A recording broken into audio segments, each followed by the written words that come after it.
Here we go.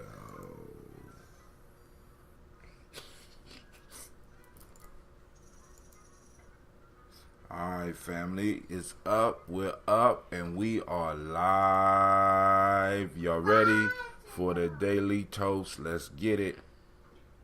Let's listen to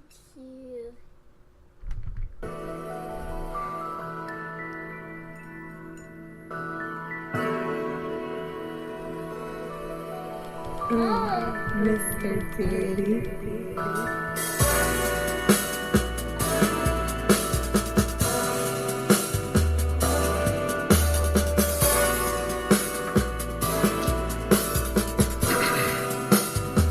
Drink your water. Lift your glass and drink your water. Lift your glass and drink your water. Lift your glass and drink your water. Lift your glass and drink your water. Drink, drink, drink, drink.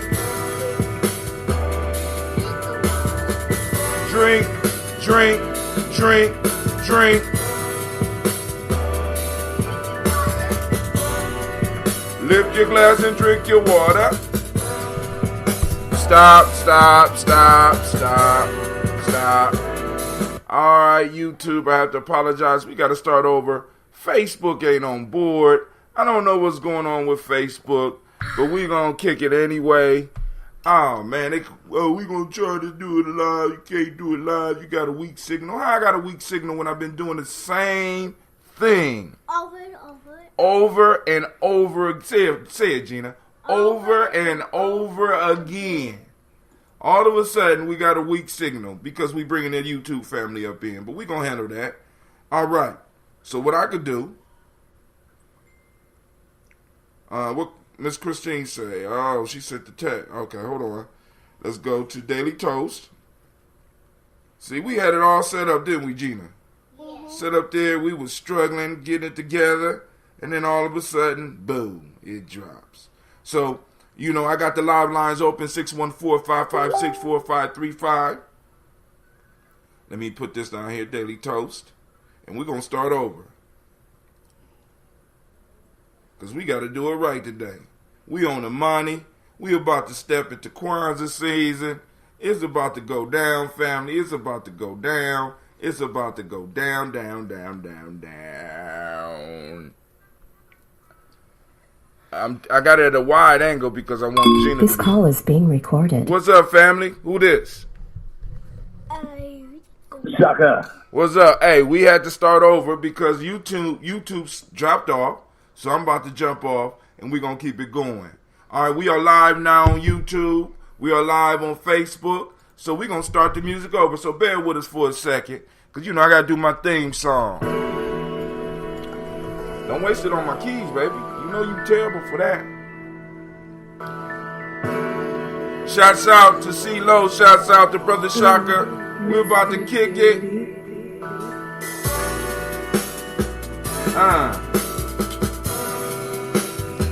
Drink your water. Drink, drink, drink, drink. Drink your water. Lift your glass and drink your water. Lift your glass and drink your water. Lift your glass and drink your water. Lift your glass and drink some water. Drink, drink, drink, drink. Drink, drink, drink, drink. Take your breath and drink some water. Take your breath and drink some water. Take your breath and drink some water. Drink your breath and drink some water. Drink, drink, drink, drink. Drink, drink, drink, drink. Ah, man, listen. Lift your glass and toast your ancestors. Lift your glass and toast your ancestors. Lift your glass and toast your ancestors. Lift your glass and toast your ancestors. Drink, drink, drink, drink. Drink, drink, drink, drink.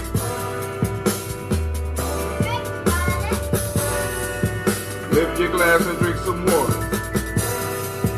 Lift your hands and drink some water. Move your body, drink some water. Move your body, drink some water. Drink, drink, drink, drink. Drink, drink, drink, drink.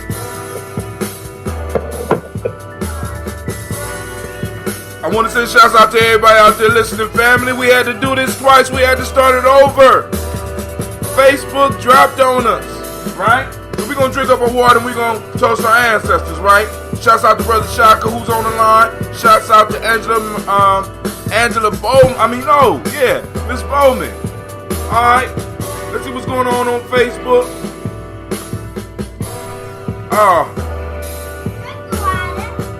Lift your glass and drink your water. Me and Gina almost killed it. Go ahead. You want some more? Come on. Come on, drink it. Drink, drink, drink, drink. Drink. We almost done. We almost did. We got to finish this, Gina. We got to finish it. Shouts out to Dion Watson.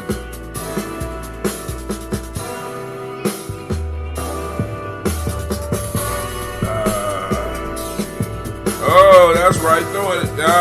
You learning, girl. They learning.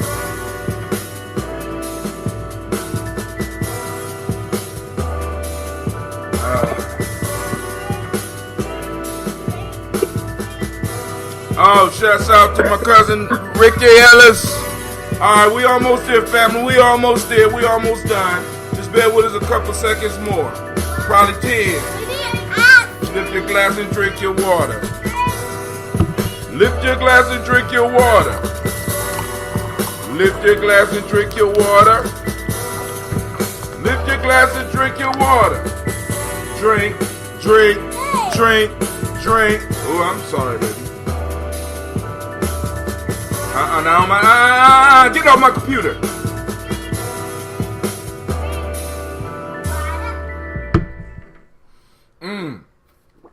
Well, it's real life here at Gye-Nyame. I got my kids with me. We're about to go and kick it. We're going to do this toast today. We're going to have this conversation. Man, listen, dude. I had to review my life. And since we are on Christmas Eve, the 24th of December. I used to say Kwanzaa. Kwanzaa, baby. Kwanzaa. All right. So, first off, before we even get started, I need to let you know you're not listening to Gye-Nyame Journey. That's right. That's right. Of course, you know this is a Daily Toast, and this is a Heart of a Simple production. Always try to love your own paradigm.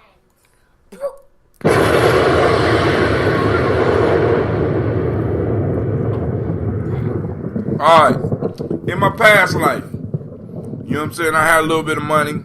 I had this dude working for me. His name was Kwame, right? And at this point in time, I wasn't conscious. I was very young, I wasn't conscious. And Kwame had a son who wanted to be an MC. His name was Lil Tim. And I was doing Kwame so wrong, man. I not the Kwame that's on this show. I was doing him so wrong, man. I wasn't paying him what I was supposed to pay him, and he was still a loyal worker. And he had Little Tim, right? Little Tim, you know, who was a crippled rapper, you know, and I was just holding on to every penny I could hold on. And I treated him real bad right before Kwanzaa, and he was talking about, yo, I'm not celebrating Kwanzaa, Mr. Brown at that time, Mr. Brown. I'm doing Kwanzaa. I said, Kwanzaa, Swanzaa. You know, you better be at work on the 26th. I don't give a damn. And you know what I'm saying? You can have Christmas off, but you gonna be at work on the 26th. And he said, yes, sir.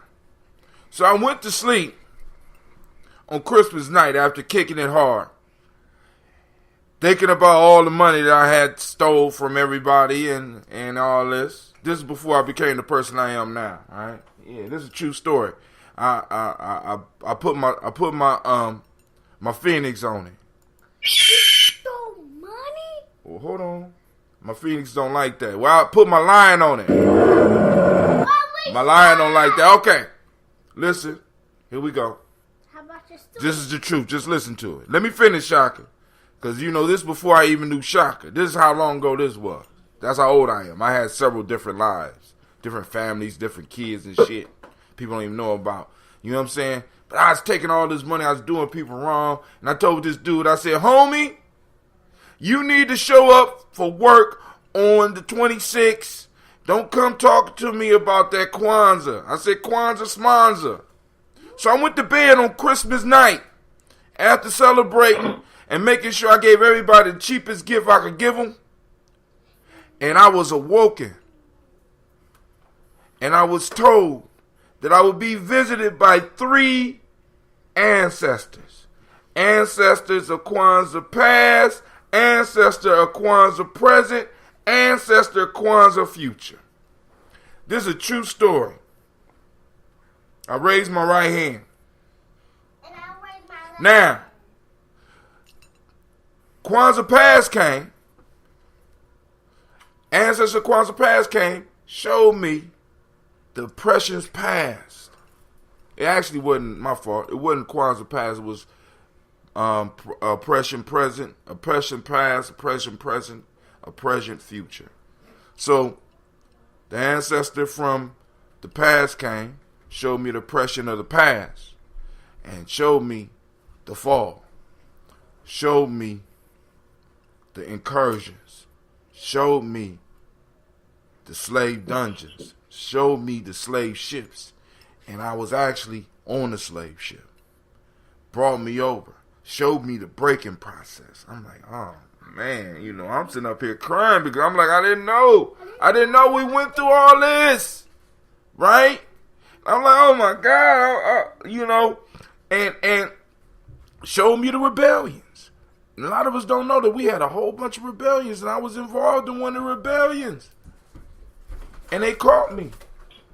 And right when they put the noose around my neck and let me drop, right before the snap, I woke up in my bed. I said, damn. And I said, damn, that was just a horrible dream. That must have been that Hennessy. What's going on? So I laid back to go back to sleep.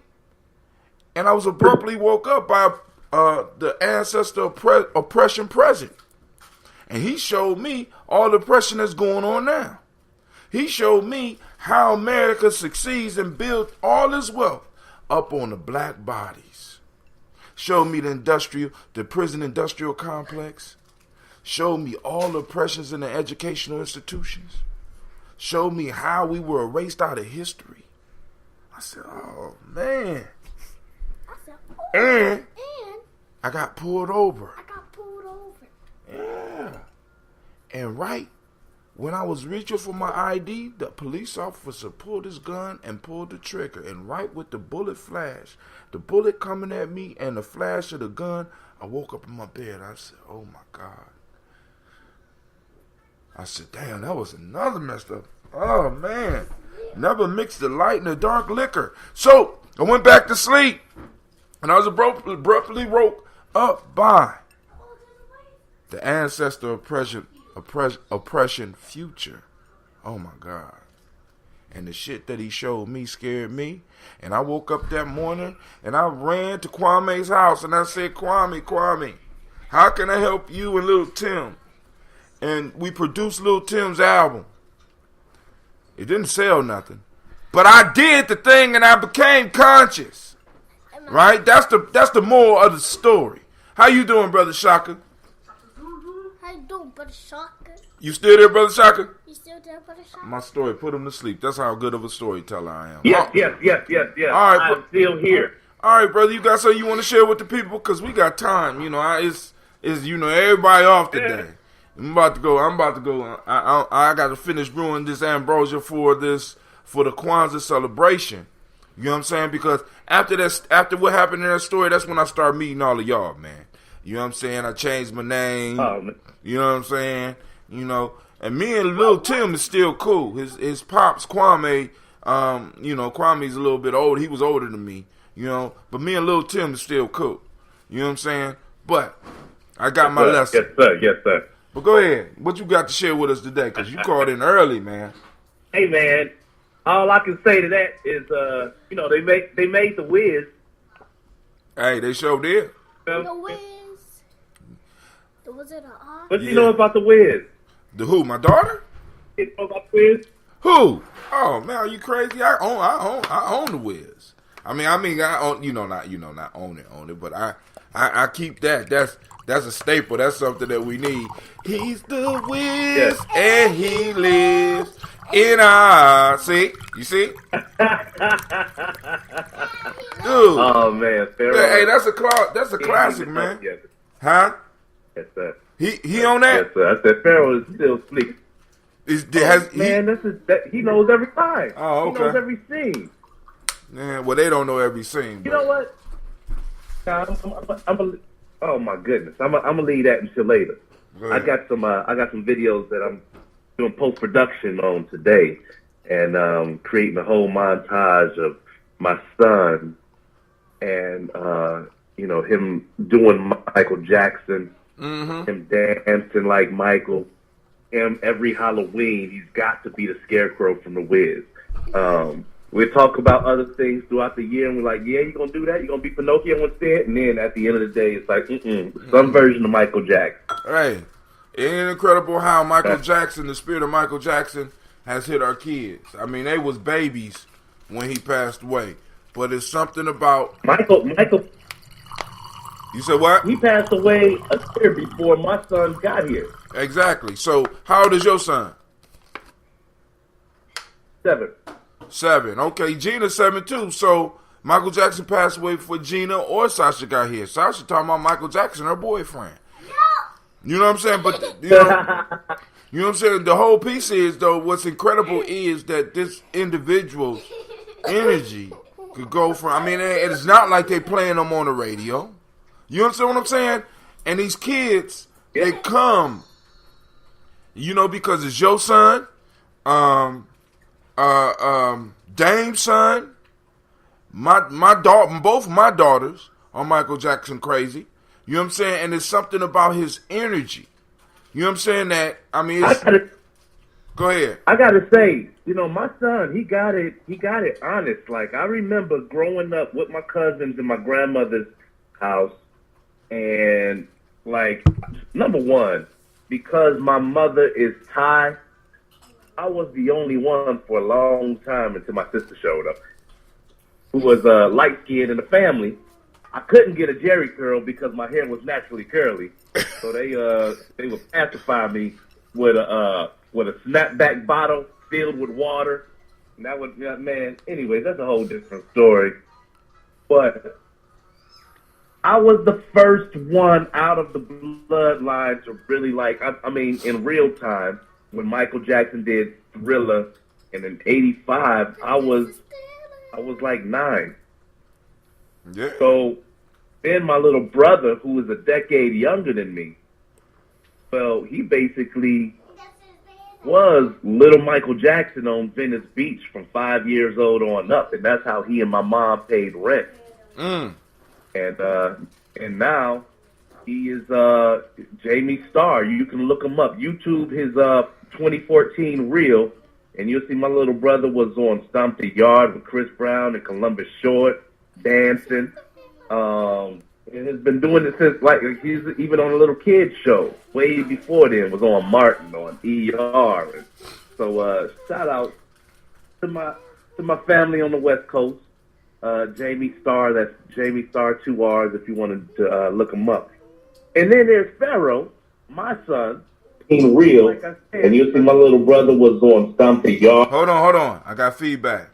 I did not mean, you still there? Shaka. Still here. Okay, cool. Chris Brown and Columbus hold on. Dance. I did not want that to come on. I'm just trying to post up and damn, they're making it hard for me. All right, Deion Watson, good morning. I'm listening. Go ahead, Shaka. Yeah. So I was just saying again, my son comes into the mix a year after Michael's dead, and Michael is still the greatest influence beyond my own parenting.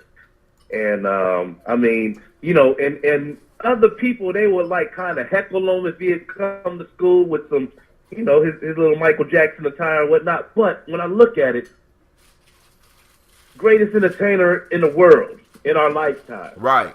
However you like to look at it. You know, you can deny it if you want to. At the end of the day, no other entertainer in my eyes has ever had the global influence that Michael Jackson had because of his sense of altruism, because of what he's contributed. I mean, there's not one third world country that he has not influenced. Come on now. And when it comes down to it, Come on. say it again. Now say And come so on. when it comes down to it, you even look at the era that he was on the news about the pedophile stuff and all of that. And we missed the real news. They was doing fake news on Michael Jackson before we even knew what fake news was. Hey, Right? Word. So and you look it up, the little dude whose parents got all this money from Michael Jackson for accusing him, grew up,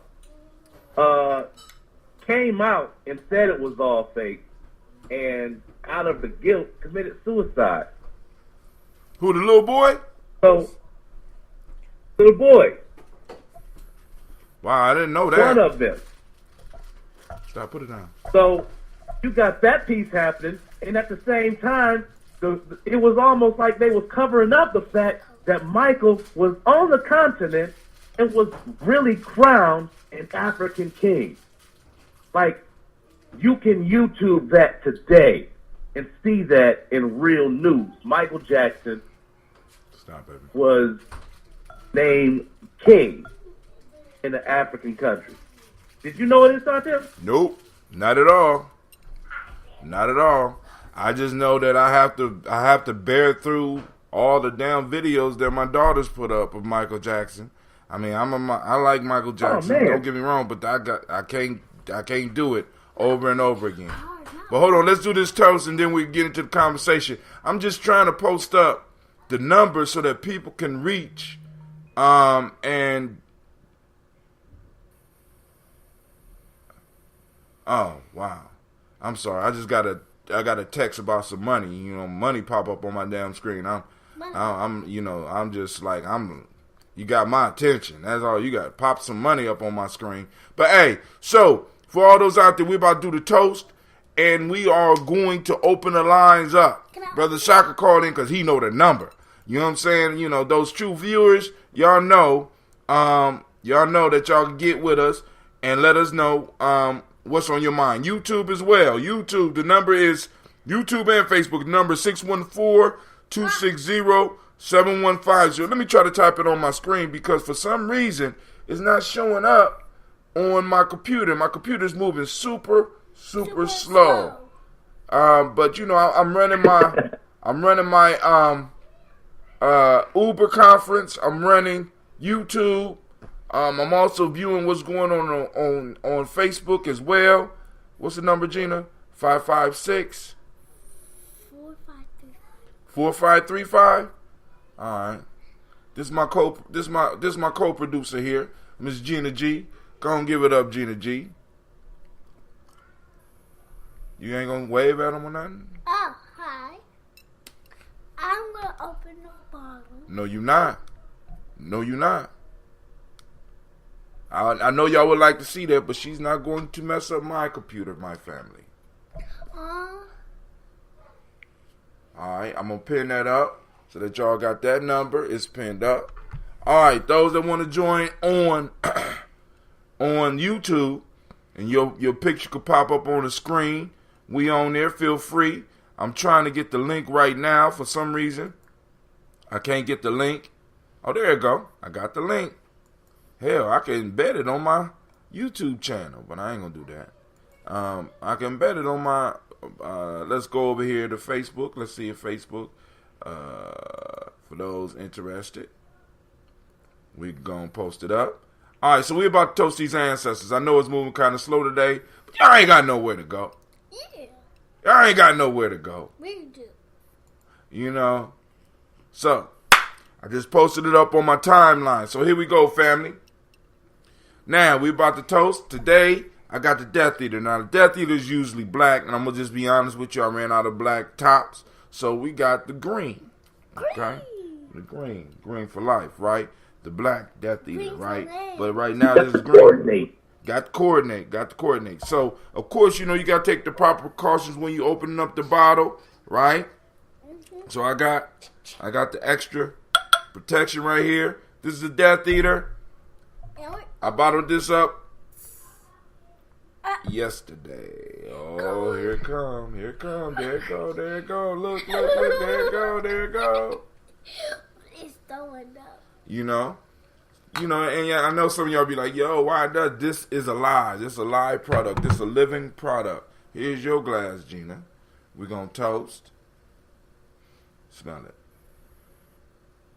All right, this that Death Eater. This is made. This is a combination that I created. I trained the Scobies to go on and learn how to produce using the dandelion burdock root, which are two roots that I love because they help me with a lot of stuff.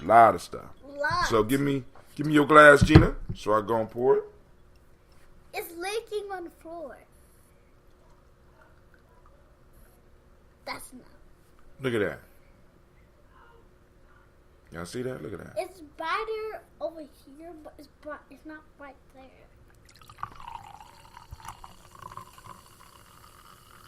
All right. So now, after we pour these libations, we're going to have an open discussion. It's up to you what direction the show goes in. I done seen Star Wars. I got a bunch of other stuff to talk about. It depends on y'all. So where the show go depends on you. All right, Gina, you want to do the toast today? Yeah. All right. So, Gina, we're going to follow your lead. Go ahead, Gina. Let the young people lead. Go ahead, G. Herman Brown Sr. First, you got to toast the creator, I thought. You got to... Oh, yeah. We toast the creator.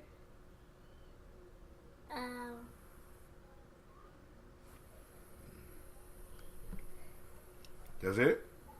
All right, we toast the creator. By whatever name you choose to call that creator, we call on that great force, the first source of life, the creator of the entire universe or the multiverse or however you see it. We call on that creator and we say, what, G to G? Ashe. We're going to toast who now? Who we toast next? Herman Sr., Uncle Chris, Nick Ellis, Katie Ellis, Gina Gaines, Mama Malika.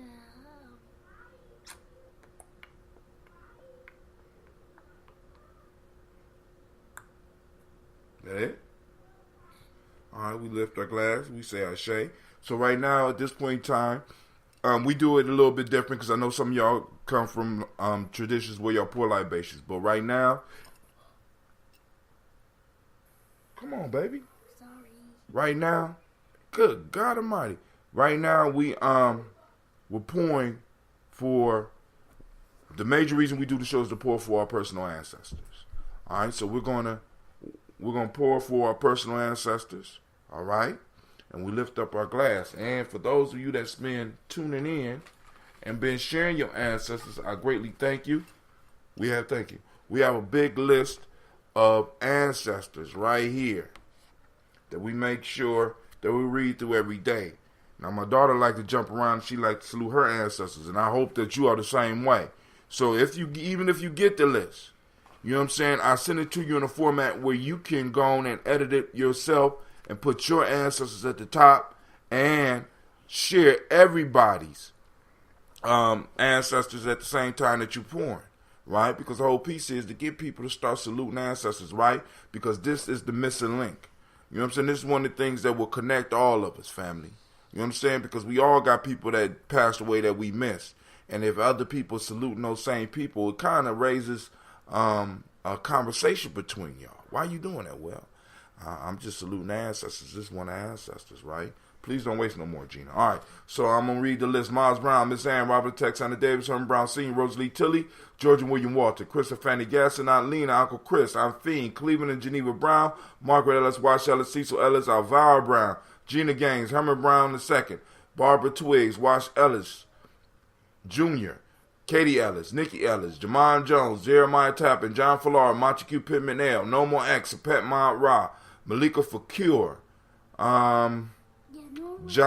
Brian Watson Jr., and Kaneko Parsons, Dr. Marianne Williams, Kojo Kamal, Elder Farmer, Elder Millie Dixon, Tony Clark, Pastor Yusuf Weston, Elder Ajani, Elder Ron Coleman, Elder Robert Donaldson, Alfred Brofro Ector Jr., Jay Edwards, Carlisle Harris, Grace Lundy, Inez Harris, William Bill Moss, Phyllis Rose, Sterling and Lucy Wright, Derek L. Pullian, the Luxter Brothers, Mrs. Edith Brooks Crawley, Miss Marie Nelson, Mr. Frederick Crawley Sr., Miss Jerry Brunson, Mr. Alonzo Johnson, Miss Marie McDowell, Janice Foster, Charles Jordan, Carol Smith, Walter Smith, Richard Triggs, Francis Johnson, Mary Franklin, Jimmy Williams, Daniel Ford, George Gibson, Nana Loretta Clark, Inez McCrae, Fritz Clark, Frankie Justice, Katie Justice, Derek Randleman, Virginia Rogers, Reverend James Smith. You already in trouble, Sasha. You already in trouble. Lois Henderson. I gotta find my spot. Lois Henderson, Calvin Spratling, Mary Elizabeth Walker, Raymond Walker Sr., Sarah Jane Carter, Michael Ford Jr., Carolyn D. Russell, Susan B. Smith, Teresa Clay, Melvin Dale Hodge Jr., Herman Copeland, Mildred Copeland, Jenny Clay, Bird Beatty, Sarah Ware, Levita Farmer, Agosa Sue, Cheryl Harvey, Aunt Charmaine, Aunt Evelyn, Theolus Hasbury, Harvey Hasbury Sr., Leonard Dickinson, T.C. Islam, Terrell Dunbar, Will Thomas, Sarah Berry, Mark Walsh, Marie B. Thornton, Merle B. Thornton, Pearl G. Thornton, Ida Johnson, Florence M. Carter, Joanne Thornton, Erica Tricia Lewis, Juanita Wright, Robert Wright, George Wright, Mary Eliza, Frederick Davis, Mary Elizabeth Rogers, Mary Esther Keechler Reese, Linda Watson Hammonds, Jarrell Giles Watson, Sparrow, Slimmy, Selvin, Andre Holmes, Pearl Moore, Percy Moore Jr., Mildred Owens, Booker T. Bowden, Cheryl Hunt, Sammy Stober, Hilda Pearson, Sturgeon Thornton, Richard Thornton, Lavina Hall, Freeman Bankster, Mary Moss, Ophelia Peacock, Willie Thornton, Napoleon Kennedy, Mark Ramsey, Paul Ramsey, Matt Ramsey, David Ramsey, Charles E. Thornton, Frankie Quails, Urania Thornton, Bernice Quails, Ernestine Jackson, Frankie Johnson, Teresa Mormon, Leon Johnson, Charles Bell, Vivian Ramsey, S.E. Johnson, Del Rita Johnson, Leon Johnson, James W. West Sr., James Parham, Dana Jones, Henry Worlds, James Farmer, Mary Chavez, Leon Gross, Bessie Johnson, Hattie Levester, Mary Moreland, Paul Moreland, Elder Caleb, Rosemary Martineer, Elder Imhotep Wellman, Elder Imhotep Wellman, Elder Imhotep Wellman. He just made his transition. Salutes. Fred Douglas Triggs Sr., Thelma Triggs, Thomas and Lula Berry, Lacey and Eleanor Howe, Frank and Russell Davis, Fred Douglas Triggs II, Vena Triggs, Reverend Eddie Moore, Helen Fuller, Eugene Jackson Sr., Richard Ellis, Silas Alexander, Charles Maxwell, Percy May Alexander, Arthur Reynolds, Stanley Lockhart, Ricky Lockhart, William Lockhart, Woodrow Lockhart, Brenda Porter, Deacon Hargrove, Carl Sawyer, Andrew Parker, Doris Donald, Ellis Murphy. Man. All right, we got a lot of ancestors, and I got room for more. So if you have ancestors that you want saluted, list them up. We gonna add them up to the list. We're not playing with this, family. We're lifting up our personal community ancestors, those who have passed away and made a great difference for those of you that's in this tribe right here, right? If you're tuning in, if you tune in for a moment, you have opportunity to salute your ancestors. So we lift up our glasses and we say what? Ashe. Ashe, that's right. Now, we move to the present moment, and today we are on Imani. I got my cheat sheet, right? You know, we do our weeks, you know, y'all look at that, that's August. Excuse the August, right? Excuse the August, right? But look. My birthday. Yeah, August is your birthday, right? But excuse the August. Which day in August is your birthday? August, like 24th. August 24th. All right. We are on Imani. Days a week don't change. Imani. Today is a day of faith for those that don't speak the language. The Ma'atic principle of the day is harmony. The M7 of the day is trust. The color is red. The Hermetic law is gender. Which harmony? Male name, if you was born on this day, is Kwesi. Female name, Akusua. Alright? Akasua.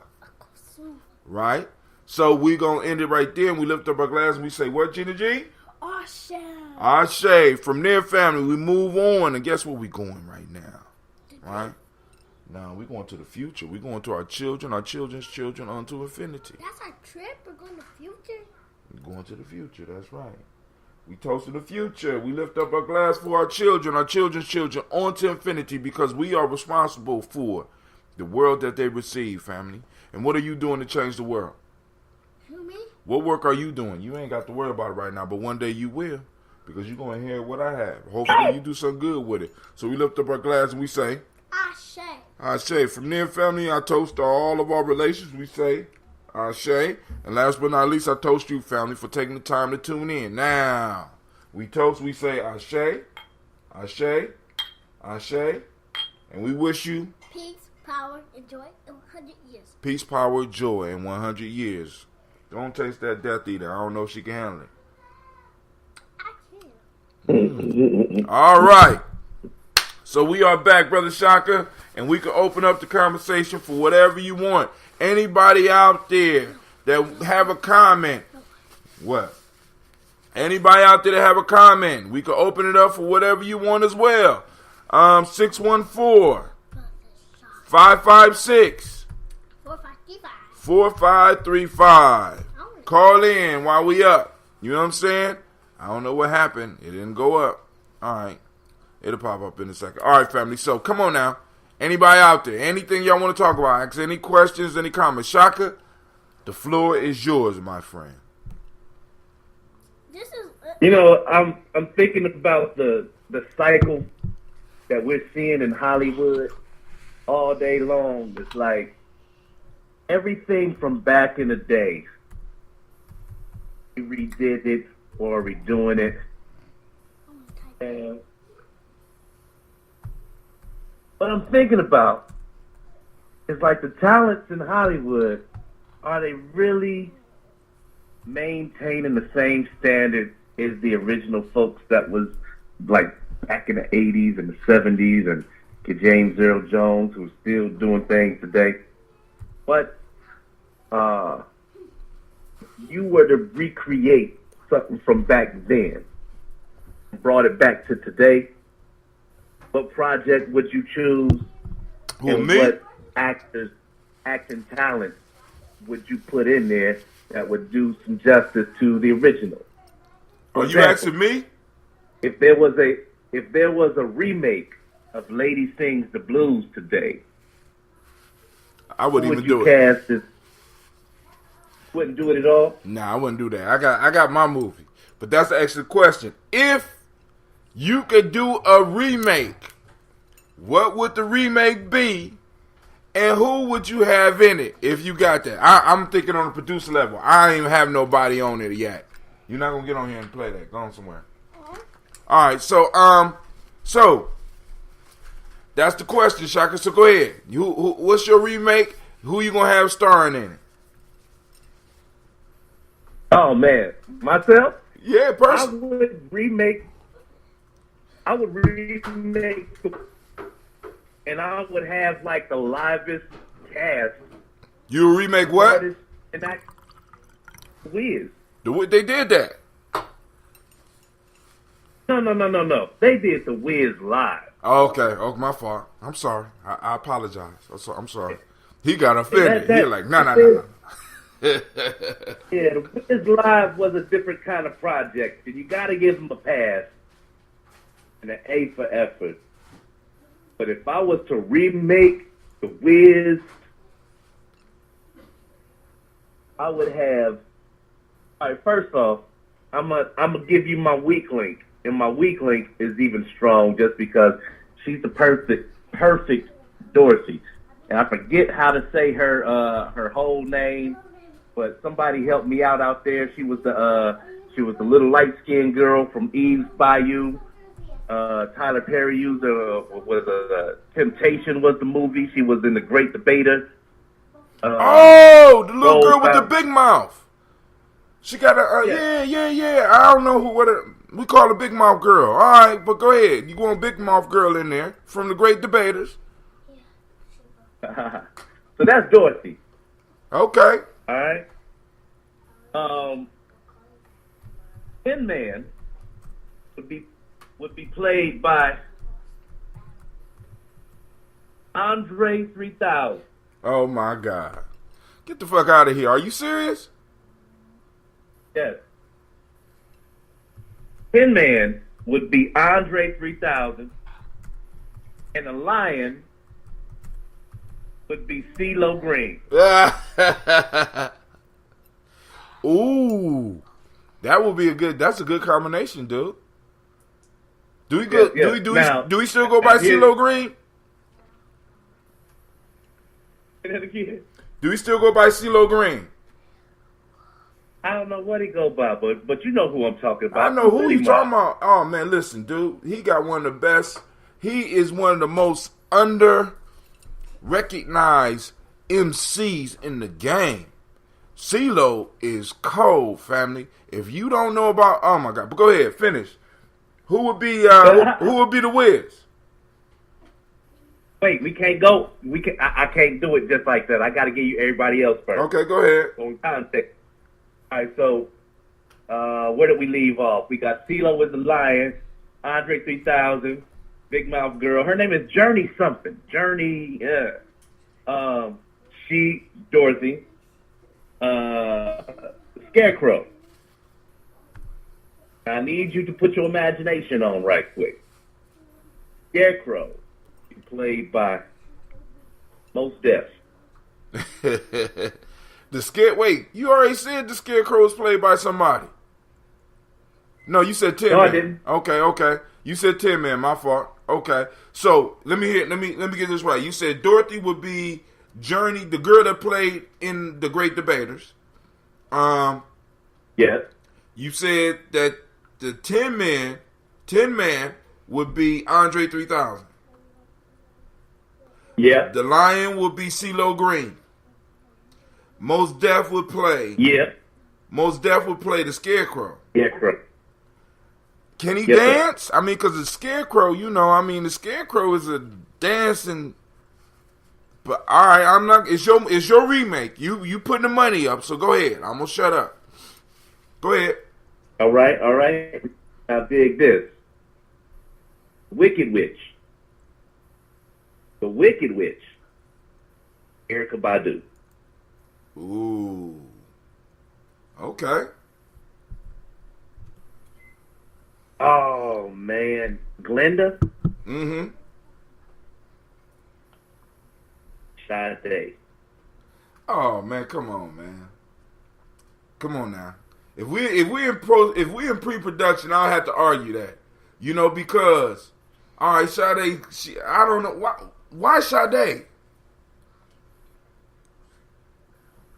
Well, it's your movie. You ain't got to justify it to me. I'm sorry, producer. I don't, Hey, hold on. I want to hear this though. What's your objection to Sade being Glenda? I'm not a big Sade fan, and I don't think Sade will be able to blow that last song and change the whole scope of. Because Glenda the witch was played in the movie by what was her? Lena Horne, and Lena Horne put her foot in that last song, and you would need somebody that could put their foot in that last song. Not just look good, but put their foot in that last song. You know what? I got her. But you're going to have to go extra cultural. You're going to have to really, really put your imagination on. If I was to replace Sade for the things that you said just now, Glenda would be played by none other than Rochelle Farrell. All right, I go for that a little bit better, but I'm thinking of somebody else. I'm not, I'm gonna drop the lightning on that one.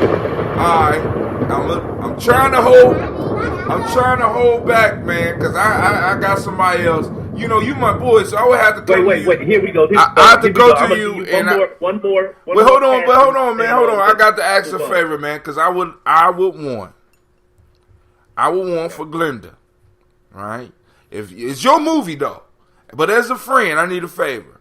As Glenda, I had her name, Jill Scott. Oh my God. I think Jill Scott could take that last song and do something with it that would blow up the world. I'm just saying, that's just me. But I could dig Michelle Farrell a little bit more than Sade. I'm just being honest with you. But go ahead. Yes. You know what? But then also, I got to call in my friendship because my cousin needs some work. And I think Chris Brown would be a great scarecrow. I'm just saying. But that's just, Oh, man. I'm just saying. You know what? If it wasn't... Yeah, I hear you, man. I hear you. And can I say this? I just had this conversation yesterday about Chris Brown. Chris Brown is a talented dude. Do not get me wrong. I was talking to somebody that's like, yeah, but his music, I've never been in Chris Brown music. I'm like, you know what? Chris Brown is a talented kid. Like, you always wanted to see like a next Michael come up. And Chris Brown, when he was young, he had that thing, that it factor. If I saw him on The Voice, I'm all the way in on Chris Brown. But it's just the project of Chris Brown that kind of takes me away from that side of his artistry. It's and in fact, I was actually shouting him out because the 2 remakes that he did on This Christmas, the movie, he put his foot in. You know what I mean? He went all the way in, and he actually maintained a very soulful integrity. And as a soul vocalist, that's something that I can really appreciate. Now, back to this thing though. With Jill Scott. So you ain't gonna. So like in other words, you're not gonna get a part to my cousin. I don't like that shit, but that's cool. It's your movie. But you know what I'm saying? If motherfuckers start disappearing around you, because I asked for a favor, my friend, and I did promise you a Scobie, and I told you that one day, I will request a favor. All right, I promise you a Scobie, my friend. So, Chris Brown, I'm just saying, just consider it, But it's your movie, though. I ain't got nothing to say about it. I'm starting to feel like the what was the singer, Franco, Fredo, the Godfather. Hey, you know what? Chris Brown can pull it off. Put up a poll. I tell you what, put up a poll. See what your people saying. Most deaf, or Chris Brown. In fact, put up a poll. But hold on. I like Most Def. For Glenda. Well, I ain't got to put up a poll for Glenda because I moved you on that one, right? You felt, you know what I'm saying? So there would be something missing if you didn't do Glenda. Now, Chris Brown, we could do the movie. You could do the movie without Chris Brown, but I'm just trying to see what people saying about your cousin. Can you tell me? Huh? Can you tell me why Most Def for the Scarecrow? Yes. Because I feel like you have this Flim Flam man, which he's able to. Most Def as an artist looks like. You got to wait. Stop. Let his head get nappy. Hold on. Hold on. Got that. Wait, stop. You said Flim Flam man. Now you know who was the Flim Flam man in The Wiz. It wasn't the Scarecrow. The Scarecrow, it was the Tin Man. Nipsey Russell. Nipsey Russell was the Tin Man. He wasn't the Scarecrow. No. But listen to what I'm saying, man. Okay, go ahead. I'm listening. Go ahead. So you gonna change the whole goddamn script? I'm sorry. Look. It's your movie. When it comes to Yes, man. Let me tell you what I'm gonna say. Look, what it is. When a man gets his brains, he's the most confident, is the most competent on the microphone to show what it is to have brains. Besides Black Thought I wouldn't cast the Scarecrow because of his lyricism. Most I would, and also because of his theatrical experience. I mean, you know, the dude is an all-around kind of vanguard artist. He's an actor as well.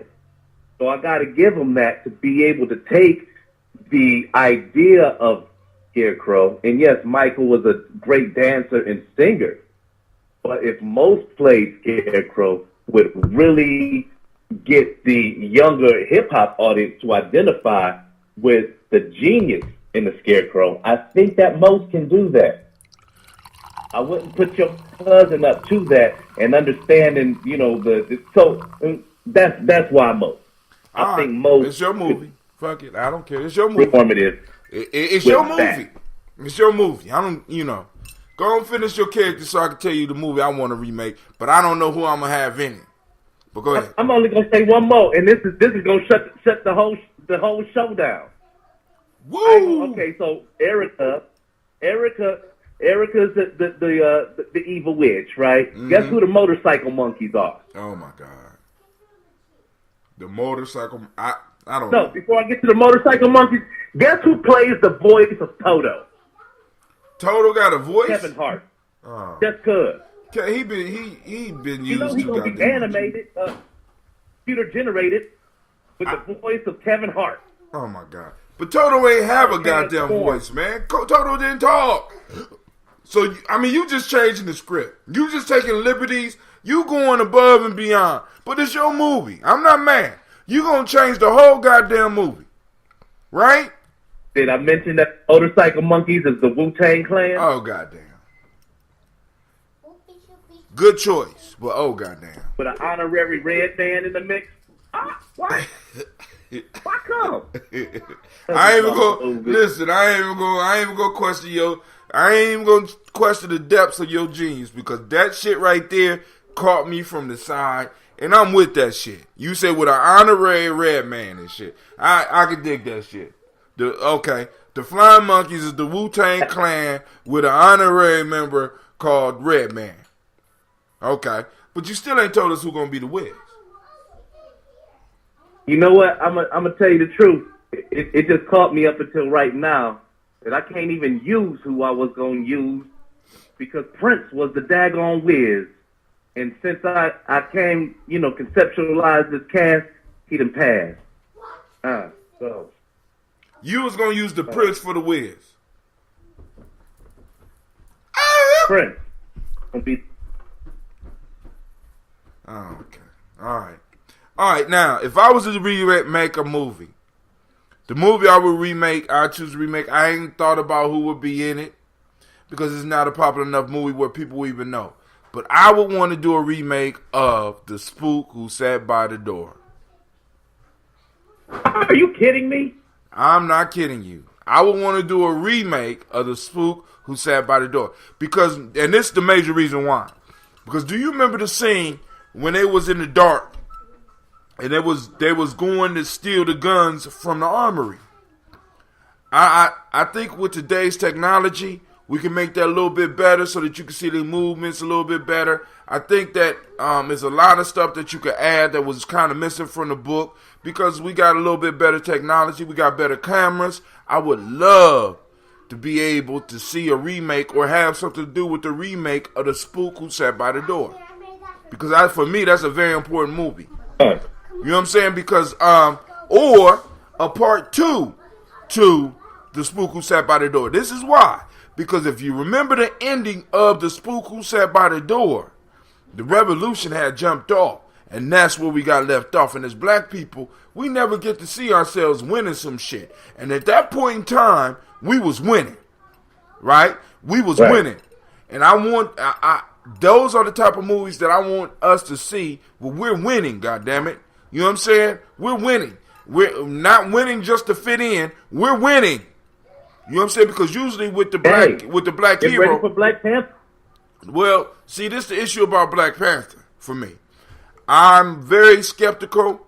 I'm excited and skeptical at the same time because this is a movie that a lot of black folks are going to see. But before I take any of the young people that I want to see, I'm going to see it first because I want to make sure that in this movie, a message can be distilled so that we can have a conversation. Or at least if I take young people, I want to be able to have a good conversation with them, right? Because it's good morning, Brother Joe. Because I'm very ready for the Black Panther, but the issue is it's not under our control. That's always an issue for me. We didn't create this movie. Hey, so, you know what? Go ahead. Just a side note. I was actually thinking about doing a whole YouTube video about the correlation of the visual idea in Black Panther and all the Earth, Wind, Fire album covers. Ooh. Shaka, see, you's an artist, dog. I mean, but you know what? That type of shit you need to keep to yourself and just do. Because I'm about to grab all my Earth, Wind, and Fire albums and that shit will be up by tomorrow. Coming to Gye-Nyame Journey. The correlation between the Black Panther coming out movie and the Earth, Wind, and Fire album covers. And I'm just joking, but that's an excellent idea, family.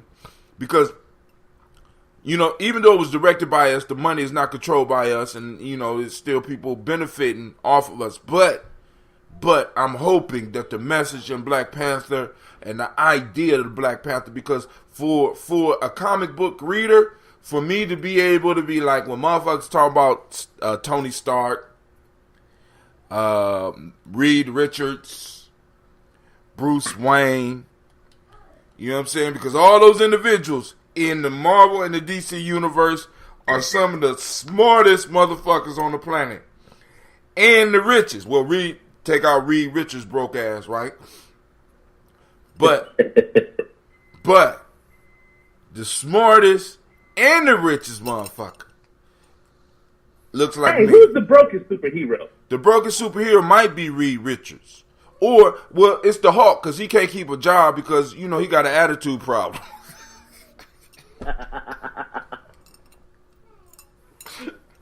It's the Hulk. The Hulk got an attitude problem. But Reed Richards is pretty damn close, man. You know what I'm saying? But, you know, Reed Richards gets sponsored, but it's the Hulk. Because he can't keep a job. No goddamn where. You know what I'm saying? You know, because that green dude always show up and tear shit up. You know what I'm saying? Could you imagine being in an interview with this motherfucker and, you know, or be on a work crew with this motherfucker, he just get an attitude, he get upset. You're like, God damn, now nobody got a job. Hulk fucks up economy. He don't just lose a job, he fuck up a whole economy. You know what I'm saying? He just tears up a whole country and shit. So he's the brokest superhero. You know what I'm saying? But the richest superhero in both DC and, I'm going to say it again, in DC and Marvel is the Black Panther. And the motherfucker on the pantheon of having brains, he's up there too. And on the pantheon of being able to kick ass, he on there too. So I can't wait to see what they do with him in this solo movie. But then I got to ask the question, why is he becoming so prominent? Because these are some of the things we got to deal with. He comes from a place in Africa that don't exist. His wealth is built up on a metal that don't exist. His technology don't exist, so it's totally imaginary, right? But I'm looking forward to my children being able to put themselves in an imaginary world where they rule. I could dig that, right? We need that.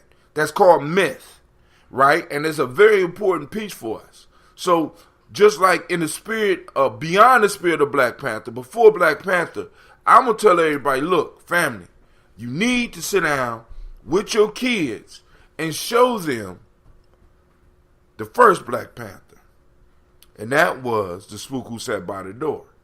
You know what I'm saying? Where we came from the bottom and took that shit all the way to the top by the end of the movie. When we talk about the things, when we talk about loyalty, when we show the importance of training, when we show the importance of being able to take abuse for years so that you could bring back something positive and powerful for yours. Because a lot of us, we got too much pride in some of the shit that's going on. You know what I'm saying? We got all this pride, and we don't want to humble ourselves and go in and get some shit. You know what I'm saying? But humbleness does not mean that you a punk. Humbleness means that you can learn and then bring stuff out. See, because that's what they did to us. Understand that. When they talking about Plato and Aristotle and Herodotus and all these Greek philosophers, these motherfuckers came into our temples humble as fuck. And they took the shit back. You know what I'm saying? And for some reason, we got motherfuckers that don't believe they got to be able to do that shit. We got individuals that's been humble up in it. We don't know what is on their mind. You know what I'm saying? But we just judge and start throwing terms out like coons and shit like this. And we never even had a conversation with the motherfucker to even understand why he's in a position or why they're there. And then even if they were there, because this is one of the worst words that ever hit our community, you know what it is? For me, transparency, which was brought by your black president, your so-called black president, Obama. Transparency. I got a question for you. If you fighting a war, should there be transparency? If you're, you know what I'm saying? If your enemy is in the room with you, should there be transparency? If the enemy might be in your organization, should there be transparency? You know what I'm saying? Hell, can we really run America on transparency? Or is this some illusionary shit that was thrown out there for us? Come on, family. But go ahead. I'm sorry, Shaka. Go on. I don't know who I would have star in my movie. But it would be, I would want to remake The Spook Who Sat by the Door. 2018. Okay, so just with the regular makeup of a movie, we want to see a face of a hero or a love interest. You ain't got nobody that you would I mean, you know, I like my boy Wesley Snipes. You know what I'm saying? I would like Wesley Snipes to play the lead character. You know what I'm saying? Because he older. He could bring that older black man wise thing. You know what I'm saying? And he would be able to get a group of young individuals. So Wesley Snipes would be the lead character, I would think. You know what I'm saying? Man. Wow. You know, that's all I got. I mean, know, I'm just a producer, man. I'm going to find a director like yourself who could put people in place and be like, yo, make the shit happen. I'm going to go and get the money. We're going to get the finances. I want this shit to pop off by the end of 2018. I don't care about no Academy Awards. I don't care about no Golden Globes. I don't care about none of that shit, nigga. I just want to get this movie out. And if I got to go straight to DVD, that's what the fuck we gonna do. And if I have to stream this shit on YouTube, that's what we gonna do. You know what I'm saying? But I want to make sure that these motherfuckers know that they better put on the performance of their life. Period. Because that's a very important movie, man. Very important movie, and it needs to be controlled from us from the bottom to the top. We need to be able to control everything. You know what I'm saying? Because I don't want to taint the whole idea of the spook who sat by the door. You know what I'm saying? Because I have heard, and what bothered me was I have heard some of my elders who tainted the whole spirit of the spook who sat by the door. Kind of fucked me up. Like, that movie. That movie right there, that movie was a legend when I came into the movement. Because when I came into the movement, VCRs weren't even popping off like that. And then they didn't have VCR tapes like that. You know what I'm saying? But then, go ahead. On the defense, because I think I heard part of a conversation like that. I feel like the elders felt like, you know, why he still gotta be broke. Who? Like he wasn't. Who was broke? It was our James Bond. It was our first James Bond, the spook. He wasn't broke. And you know he wasn't broke though. I'm just saying he wasn't broke.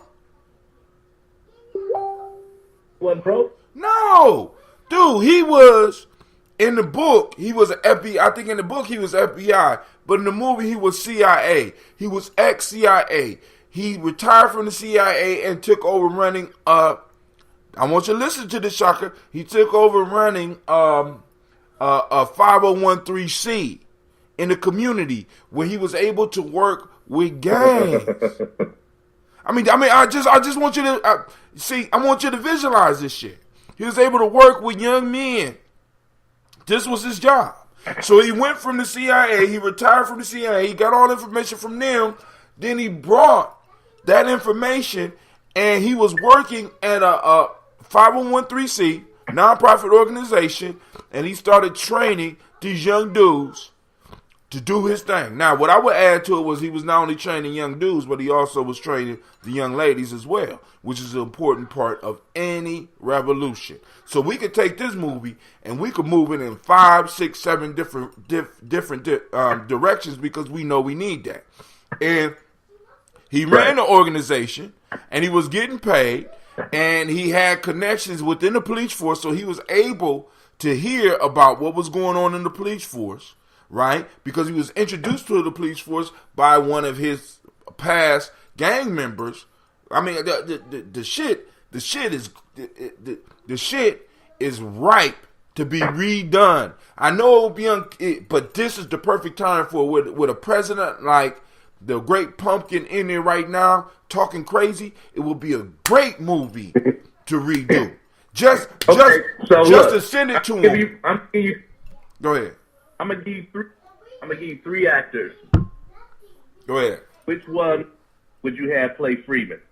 Okay. All right, told you who's gonna play Freeman, but go ahead. I'll take your suggestion. You did? Yeah, Wesley Snipes is Freeman. Right. Wesley Snipes is because I want somebody older, right? And could be because Wesley Snipes is visually older. So this is somebody because when you look at Freeman, right?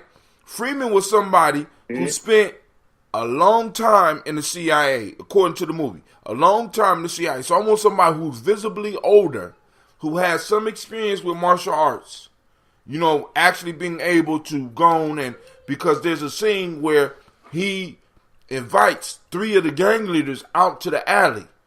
And he takes their gun and he basically whoops their ass out there. I need somebody small and quick enough to do that.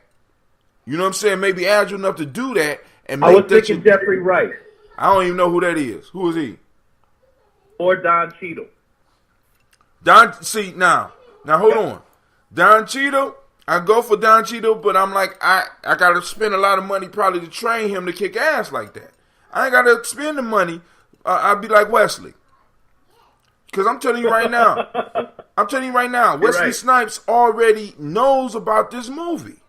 You know, and nobody's touching it. What? Go ahead, I'm sorry. No, you are absolutely right, man. You know what? And he is, and you don't hear enough about what Wesley do in his spare time. You know, in our eyes, once again, on the fake news front, he stay out of the news because of taxes. Oh man. But anyway,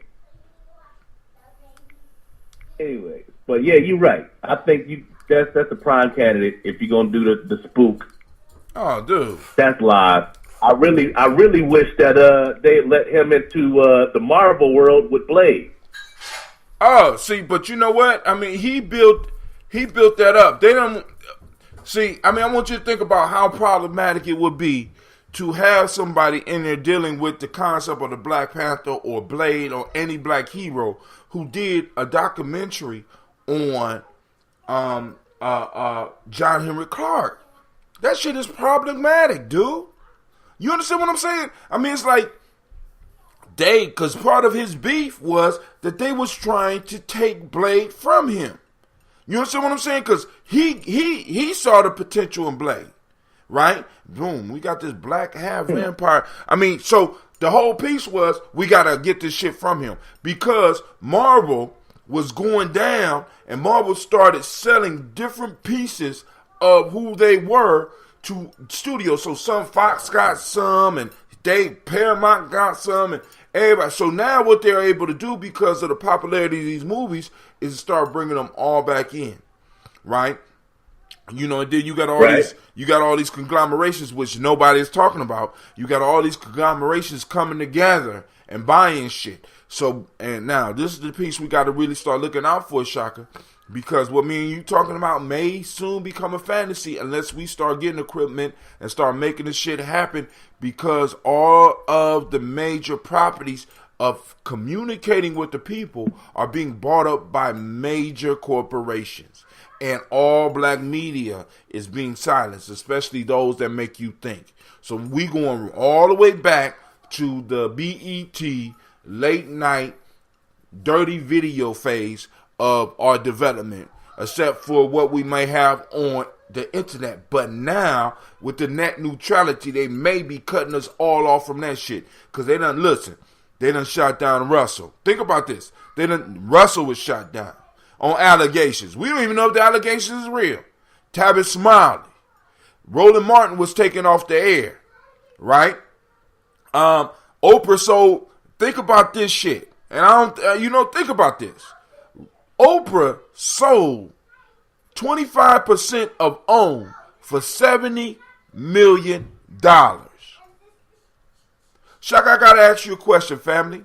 You a fucking billionaire, supposedly. You have a $1 billion name. Why would you sell 25% of anything with your name on it for $70 million? Can somebody out there make that make sense to me? I got a $1 billion name. I'm a billionaire. I spend $70 million on some champagne if I want to. I got billions. This means I got generational money. But yet I sell part of my company for 25% for $70 million. This means, you really think 3 niggas in the NBA could have came together and helped Oprah. Why did she sell 70% of her company to Discovery, which is owned by one of the major conglomerations that's concentrating the media power? The net neutrality drop. Come on, family. I mean, we in war. We at war. And we not even realizing this shit. You know what I'm saying? And it's like, yo, this is why I'm very, very, very excited, but at the same time scared about what ideas may come out with Black Panther.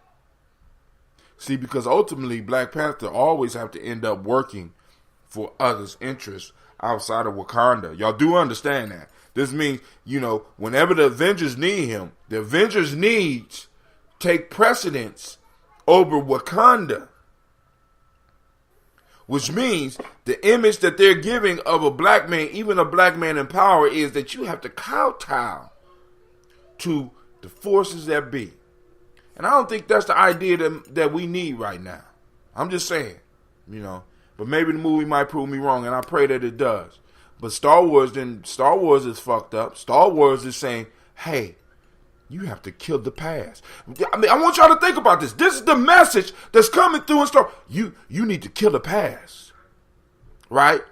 You know what I'm saying? Even with Luke Skywalker, who went out like a bitch. I know a lot of y'all ain't gonna like that, but Luke Skywalker went out like a bitch. He faded off and into the sunset like a bitch. He sent a hologram to go and fight somebody that he created, right? But the whole idea was, you have to kill your past. Who got a past?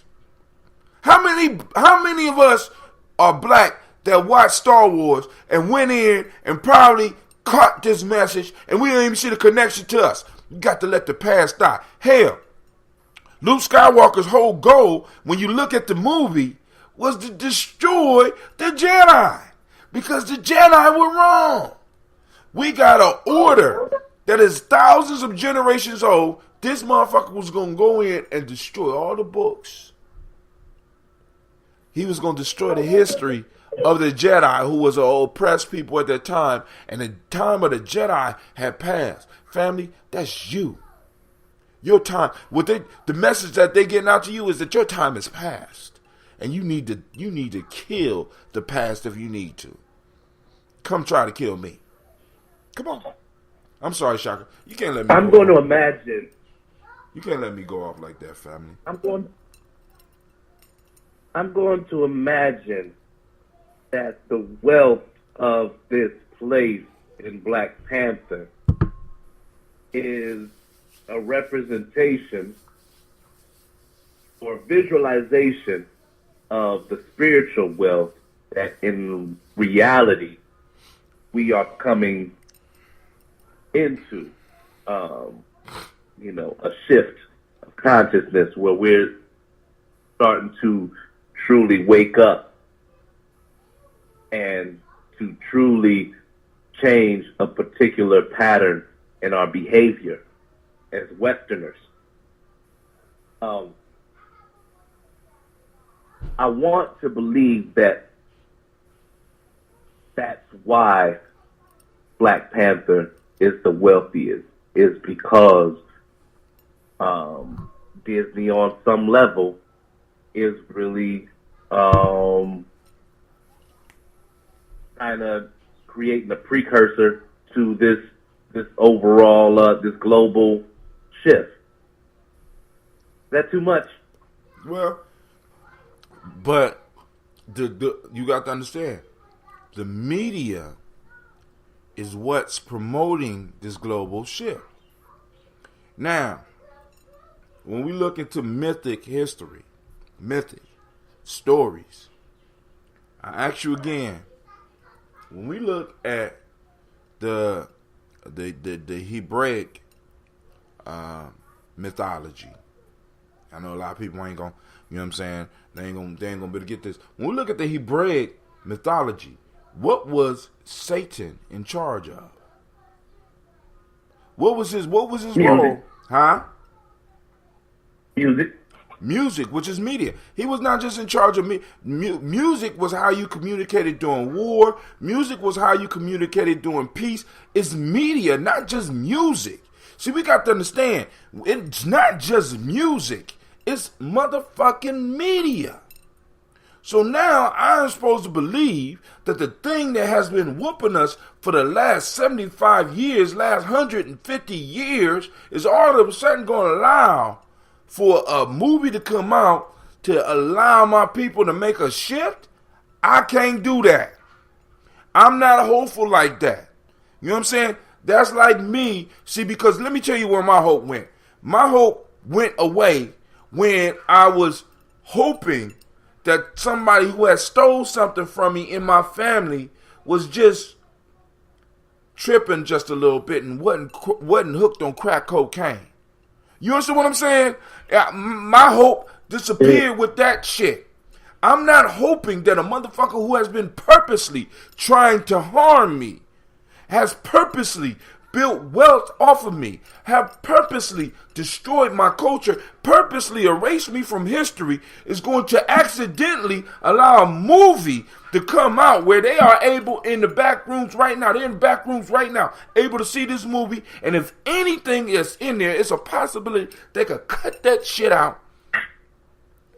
I'm not believing in a motherfucker who has been on purpose all this time trying to destroy me is going to accidentally allow a movie to come out that we all know about, that's in one of their major studios, come out, that's going to lift us up. I'm just saying, my faith thing, that's like depending on the crackhead cousin to bring your car back. You know what I'm saying? I'm not going to be one of those mothers that's going to just pray and just hope for my child to get right, because I know my child can't get right because my child is chemically off. There's no way, family. You know what I'm saying? But I'm hopeful. I'm hopeful. You know what I'm saying? So, hey, that's as far as I can go with it. You know what I'm saying? And it's like, yo, and I understand where the place that Black Panther stands in that pantheon.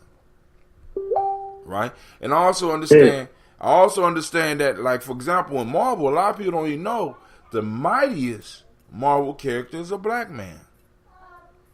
But I'm kind of suspicious of that. So if Cleveland, let me say this.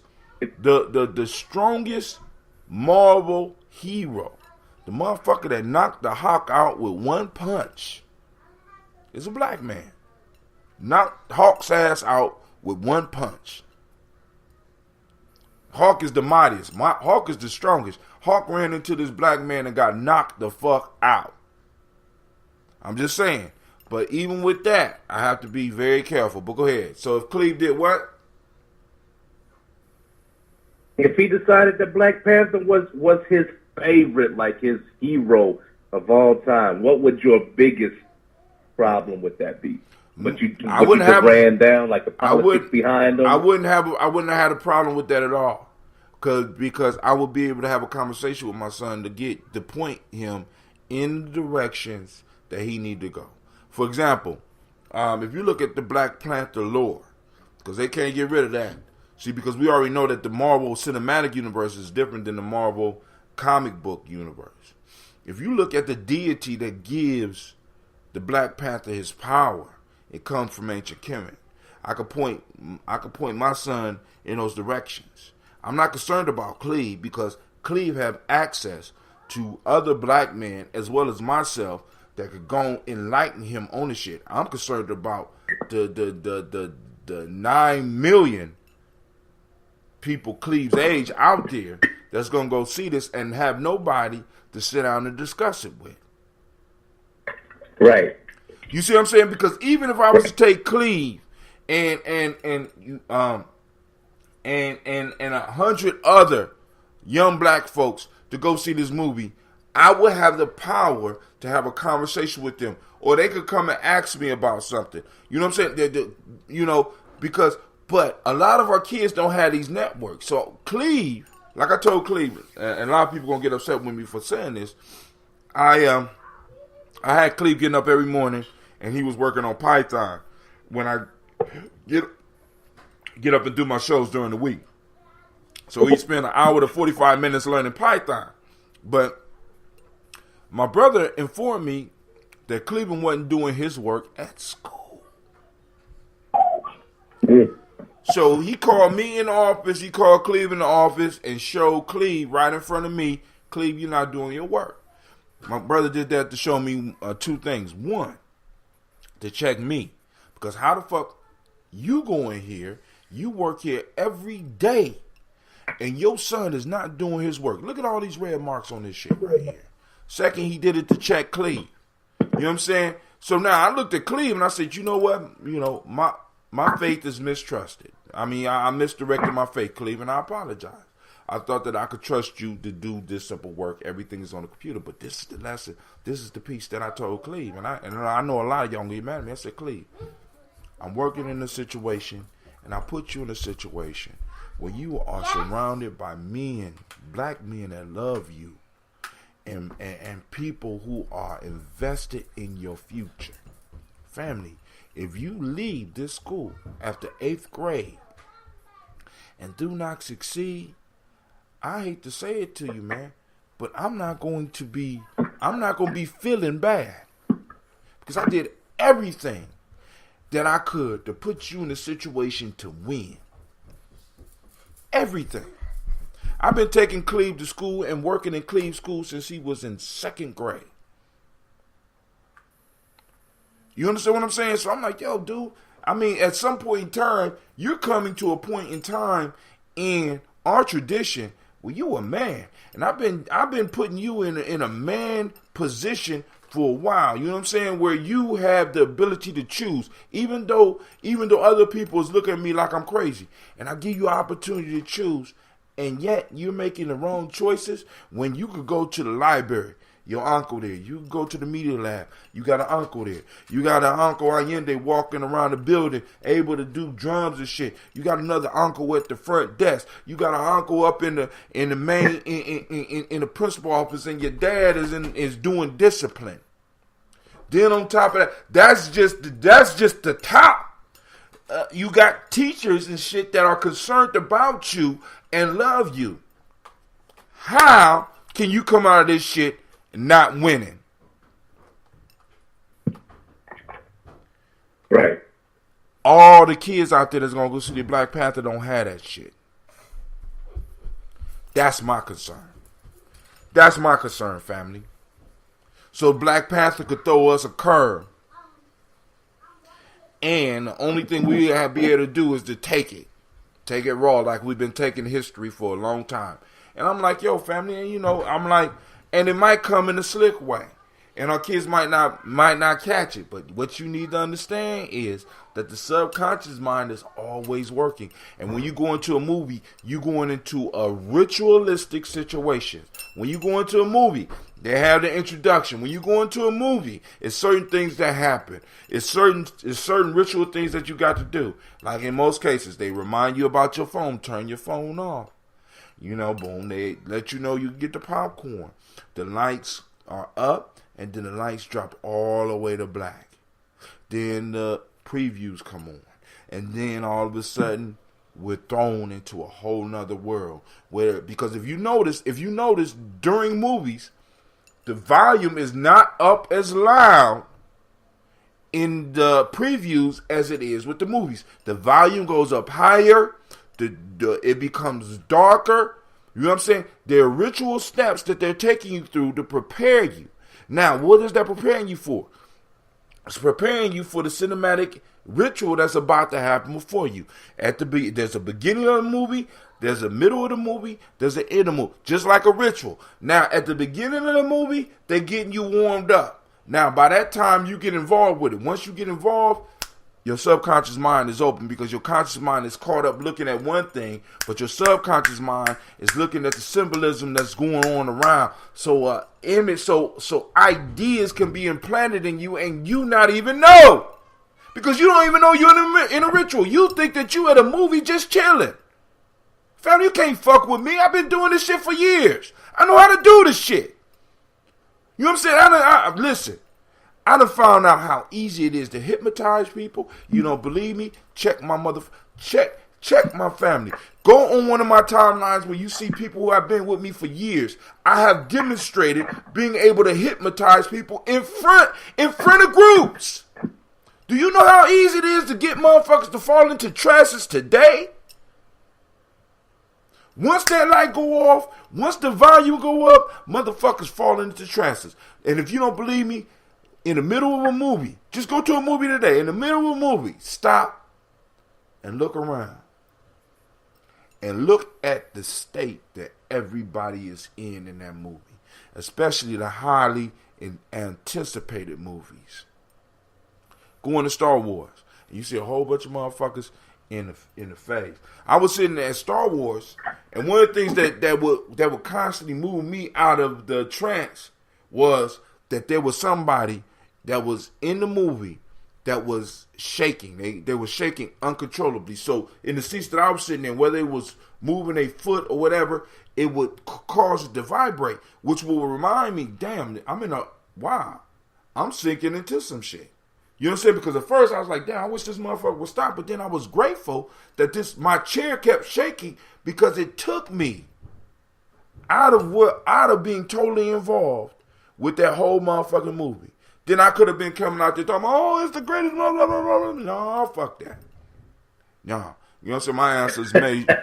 My ancestors made sure I'm able to catch it, family. Because, like I said, we got to look at the ideas that's behind this shit. This is why, like, Shaka, your unfortunately, I took it off, but your conversation is very important.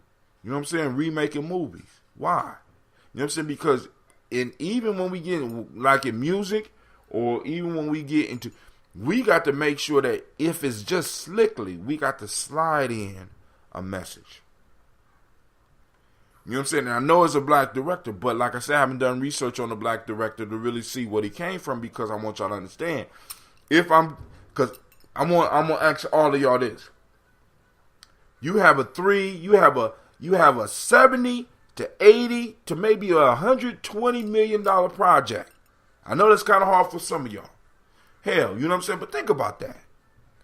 Are you going to turn this project over to somebody without searching and researching their background to make sure that the idea you need to get across is done?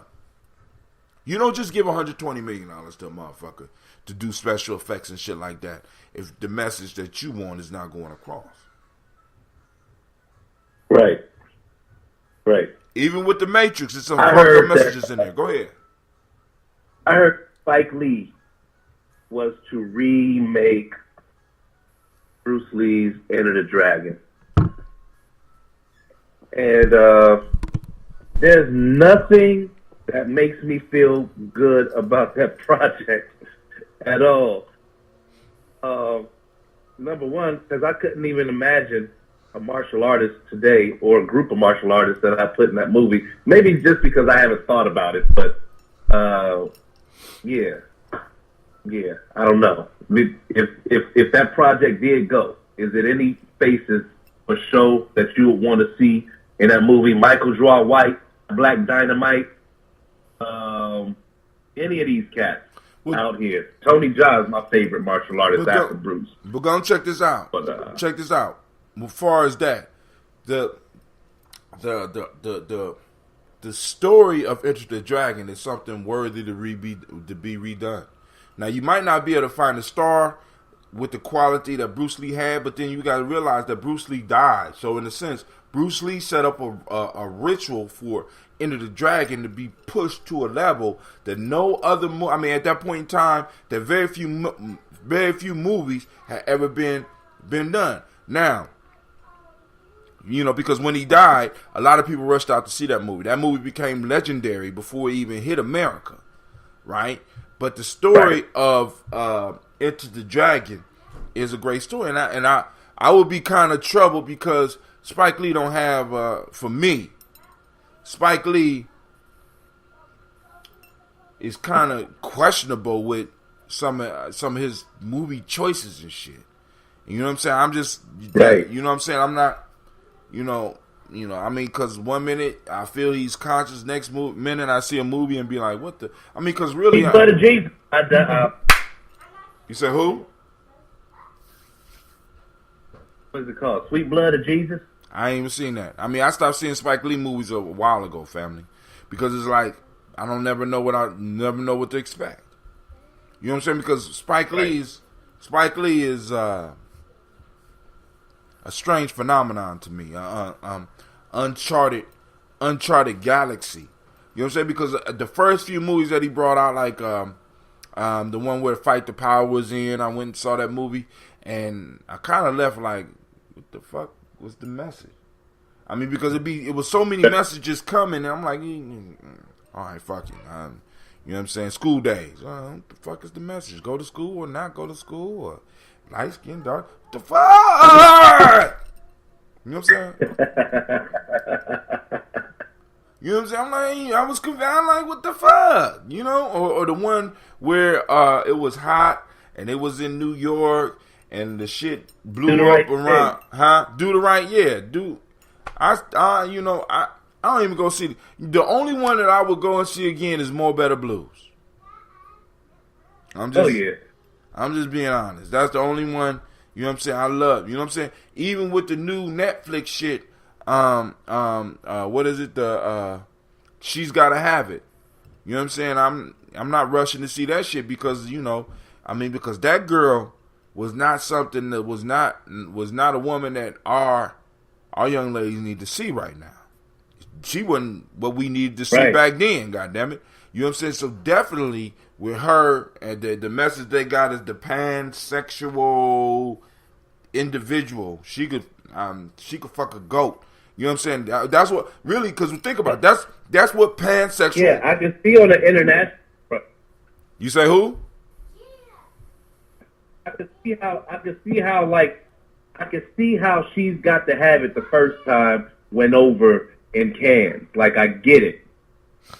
On the international front, it's not as distracting as it is from just a Western, in American perspective. African American.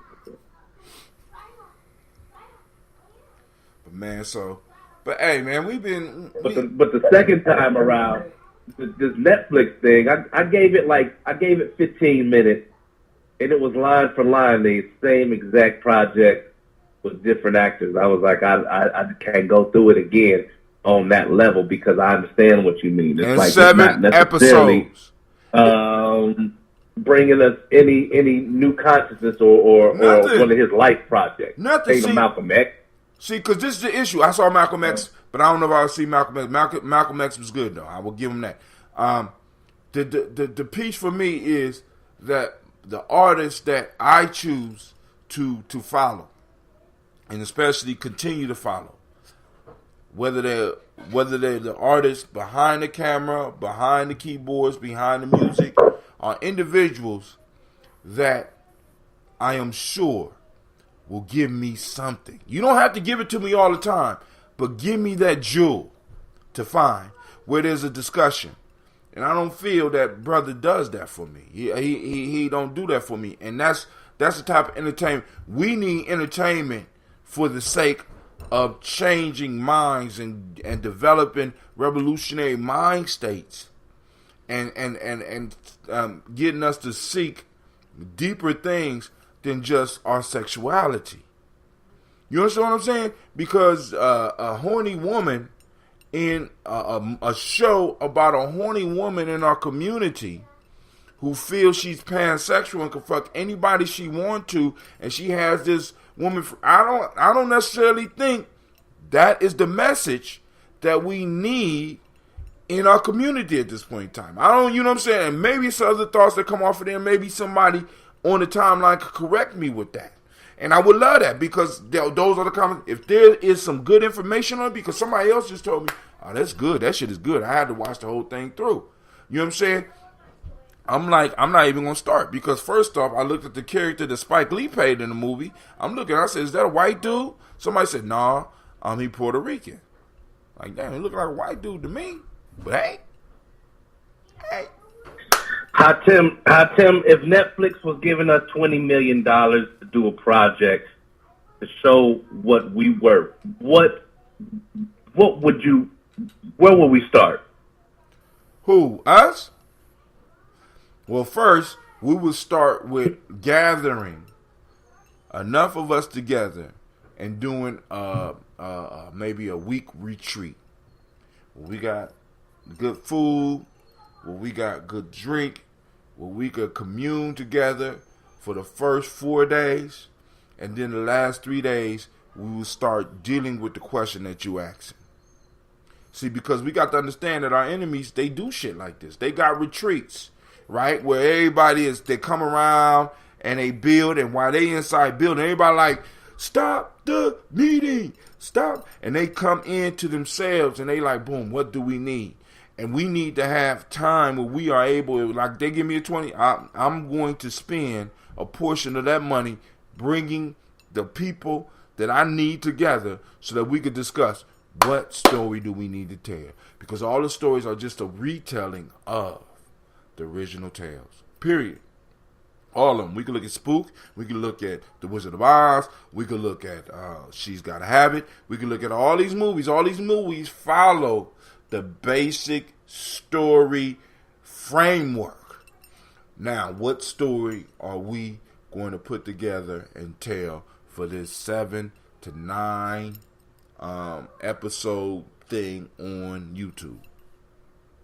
So I would have a meeting first, because that wouldn't be something that I feel that that I'm qualified to do, because I would throw up some shit, and I'm not just trying to throw up some shit. What I'm trying to do is put some shit out, or have the individuals around me that we're able to put out some shit that is life changing. After you get past the surface of what we're doing and you look deeper, it will change your life and you will be initiated. See, because this is what happens in initiation? In initiations, you are involved in a ritual. What happens when you watch these TV shows? What happens when you're in a movie? It's a ritual. So what happens when an individual start understanding the depths of the ritual? They become initiated. See, a lot of us, we don't want to wrestle with our thoughts and wrestle with the symbols and shit. But that's called thinking. You know what I'm saying? When you have to wrestle with concepts and wrestle with ideas and wrestle with symbols to really get them to get their message out. Like there's a story in the Bible about, I think it's Jacob was wrestling with an angel, and Jacob would not release the angel until the angel gave him his secret and gave him a name. And that's what you got to do with ideas. That's a story. That's a story or a myth about wrestling with yourself, wrestling with your thoughts, wrestling with your mentality, so that you can extract what it is that your mentality is trying to keep from you. And you got to grab this shit, this whole idea, like for example, this whole idea of white supremacy, and you got to wrestle this shit down in yourself so that you can really see that it's not about supremacy, because they're not supreme. It's about dominating. You know what I'm saying? It's about keeping themselves on, and you have to wrestle that shit so that you can extract the secret, and then you move to the next side. That's what the concept of philosophy. White man's burden. Yep. Right. You know what I'm saying? We got to get with that shit. You know what I'm saying? But a lot of us don't want to extend that energy because it fucks up your life. You know what I'm saying? I can remember on days like this, man, I used to sleep up in the attic or wherever I would sleep, and I would be lonely as fuck. On this day right here, I used to be so fucking lonely because I was, I really didn't go to my mom's house. I would just stay at home. And I used to listen to a radio broadcast called Coast to Coast. And on some Christmases, Coast to Coast would be on. On other ones, 6:10 a.m. would put something else totally on. I would just be there, and it would just be pushing me, so I had to sit there in silence. I remember the sadness of just being alone.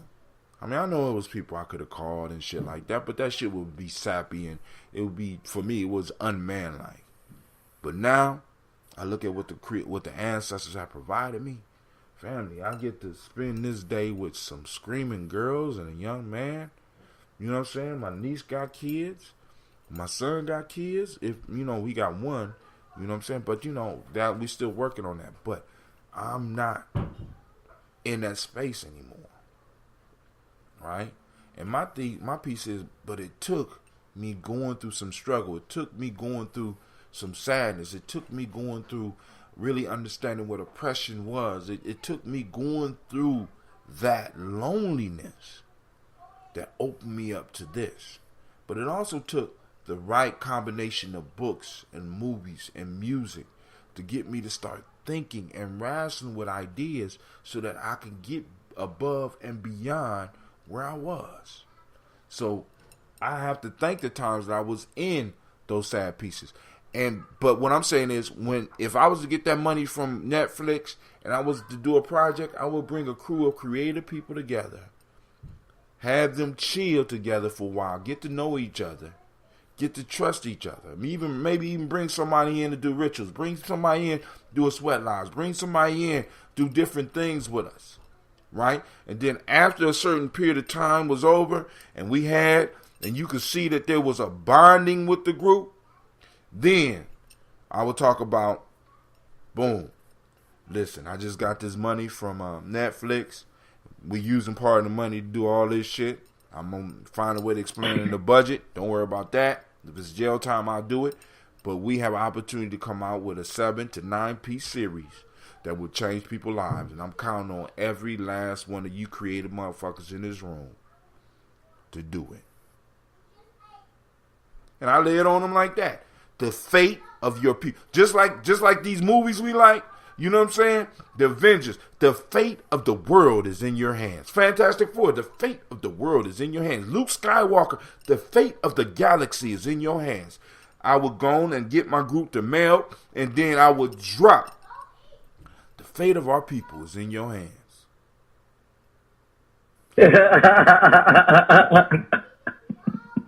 This is why I think you gotta say that after everything, like for the first 24 hours. Like I tell everybody you talk to, I feel like one day that would be a challenge. I'm just issuing the challenge. I would do it too. If you accept the challenge, everybody that I talk to at the end of whatever I had to say, you have to say, the fate of your people is in your hand. And you will be brought in as the soundtrack supervisor and as well as creating the soundtrack. And, so you have to stretch yourself. You understand what I'm saying? But, right. And fuck Netflix. You know what I'm saying? I mean, because what if we had, like, I was just looking at some, because there's people behind the scenes as far as black folks. It ain't a lot of us. I don't never want nobody to think there's a lot of rich black, but there's some black folks that could slide us some money to really do some creative shit. And just air that shit on YouTube. You know what I'm saying? Hey man, I'm going to tell you what. I live about 45 minutes away from Dave Chappelle, who this past season, about $60 million from Netflix. 2 stand-ups. Oh, yeah.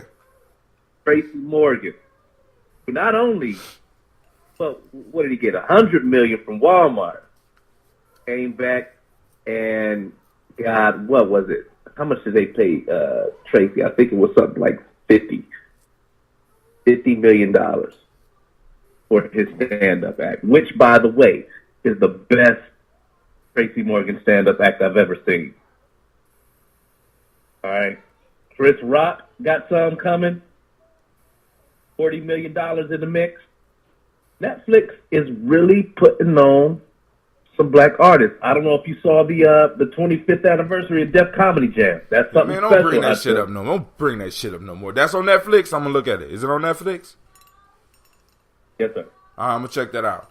Yes, sir. But the point I'm saying is, even if they're bringing on black artists, I have to be very, but we have to be. Some of us have to be skeptical.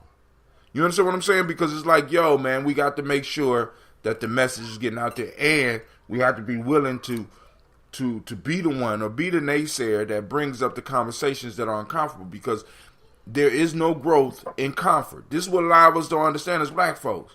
You can't struggle comfortably. It's not a struggle if you're comfortable. A lot of us think we could do that shit. You know what I'm saying? For a while, I thought I could do that shit, but I can't. You can't be comfortable and struggle. There is no growth. I get that. The place that I am with you, Hot Tim, is that there's certain things that I'm and I might be a little overly optimistic about. You see money's going to black folk and things like that. For me, that's a great thing, But I understand it. It's like, but what I don't understand is, what is it gonna take in your vision of progress? Where is that milestone where it's like, we've made it? We are there, and we're not just talking about black folks. We talk. What does that look like? What does that day look like to you on a business deal? If you were sitting at a round table with Netflix right now, what could they say to persuade you where you like, you my motherfucker, I get it. This is it. This is what I've been waiting. Netflix could not convince me of that. You know what I'm saying? Netflix could put money in my pocket and give me total autonomy on what I create. And that's all they could do.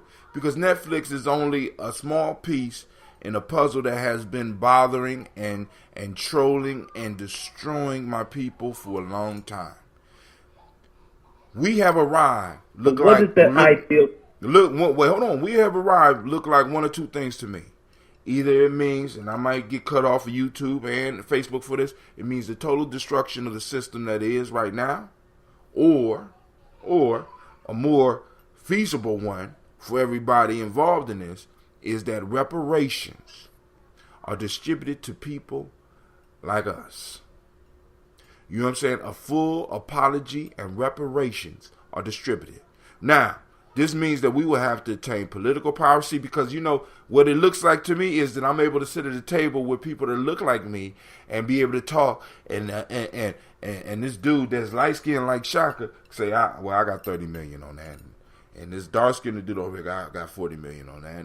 And this dude over here be like, shit, y'all ain't got to worry about distribution. I got that shit. I got a network that look like me, because I don't feel that a lot of us, we think that it's fair, and we think that motherfuckers made it to where they are because of hard work. No, they made it to where they are because of the black bodies that their people have been able to stand on and make money from.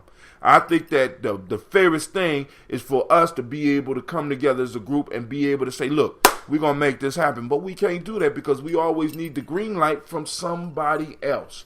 When I don't need a green light from somebody else, I think I will be at that place that you asked me where I need to be. When I'm able to sit and get the green light with people like me and you, I'm cool, family. I'm cool. And then on top of that, the fact of the matter is there is no heavenly escape for me. Because I understand that we are in a constant struggle. And the struggle ain't never going to go away. And you know what I say to that, Shaka? I clap my hands. Because the creator of this universe created perfectly. Because whenever there's too much good, you know what happened to the universe, Shaka? You know what happened to the universe when it's too much evil? It's destroyed. And when there's too much evil, the universe is destroyed. You can't have the universe day with no day and no night. You need both of those. That makes up that polarity. Right. That makes it possible because we live in between the polarities. And those that don't understand, look at what polarity means. We live in between the negative and the positive. We live in between the masculine and the feminine. We live between all the things. Our existence is in between all things, family. We are we occupy the space between what some of y'all call God and the devil. We occupy that space. Right? We occupy that space between day and night. We occupy that space. That's what we are. That's what we are. That's what makes us, that's what put us in a position to guide the direction of the universe. A lot of us don't understand that, but that's cool. And what I'm saying is, when we are able to be in that place, right? Be in that place and be comfortable. Be in that place and understand that we got struggle, but still be able to take care of our families. You know, I mean, because family, I don't even think some of y'all even know what's coming.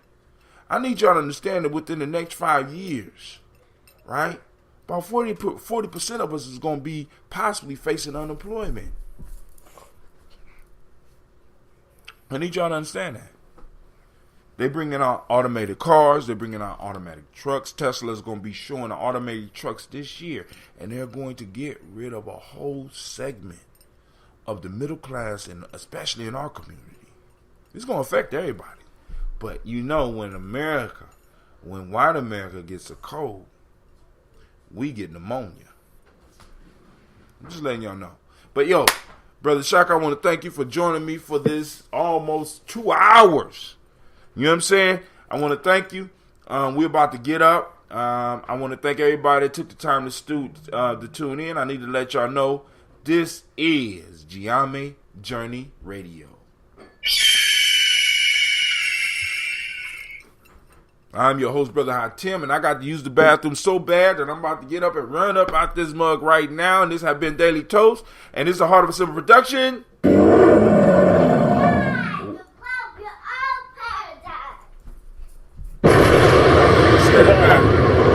So we're going to go out right now. Since we were joined by Brother Shaka, he shared some music with me, and I am going to share some music with you. Let me see. Hold on. I gotta find some of Shaka's stuff, and I gotta use the bathroom. I gotta get up and run. All right, cool. I want to see how you. All right, here we go. Right here. Boom. All right, this is right here. This is Brother Shaka. This is the brother that's been joining me. So y'all check it out. Support the artist. Shaka, post up a link where they can get some more of your music, sir. Ratchet.